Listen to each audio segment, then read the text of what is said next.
বিএনপির রাজনীতির সঙ্গে দীর্ঘদিন ধরে জড়িত সঙ্গীতশিল্পী মনির খান। মনোনয়ন প্রত্যাশী তারকাদের মধ্যে আলোচনায় ছিলেন মনির খান। শোনা যাচ্ছিল ঝিনাইদহ ৩ থেকে মনোনয়ন পাওয়ার সম্ভাবনা রয়েছে তার। তবে বিএনপির মনোনয়ন প্রার্থীর তালিকায় নাম নেই তার। সেখানে মনোনয়ন পেয়েছেন মোহাম্মদ মেহেদী হাসান। তবুও দলের সিদ্ধান্ত মেনে মনোনীত প্রার্থীকে অভিনন্দন জানিয়েছেন গায়ক। সোমবার নিজের ফেসবুকে মেহেদী হাসানের সঙ্গে একটি ছবি পোস্ট করেছেন মনির খান। ক্যাপশনে লিখেছেন, অভিনন্দন মেহেদী হাসান রনি, ঝিনাইদহ ৩-এ বিএনপি মনোনীত ধানের শীষের প্রার্থী, শুভকামনা রইল।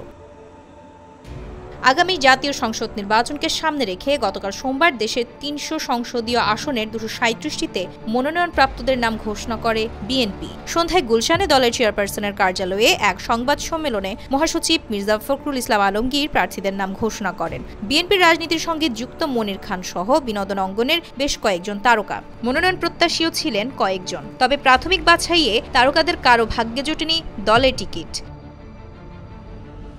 এর আগে ২০১৮ সালে বিএনপির প্রার্থী হিসেবে মনোনয়ন পেতে খুবই আশাবাদী ছিলেন মনির খান। তবে সেবার তাকে ধানের শীষের টিকিট দেওয়া হয়নি। অবশ্য তারও আগে থেকে প্রার্থী হিসেবে আলোচনায় ছিলেন তিনি।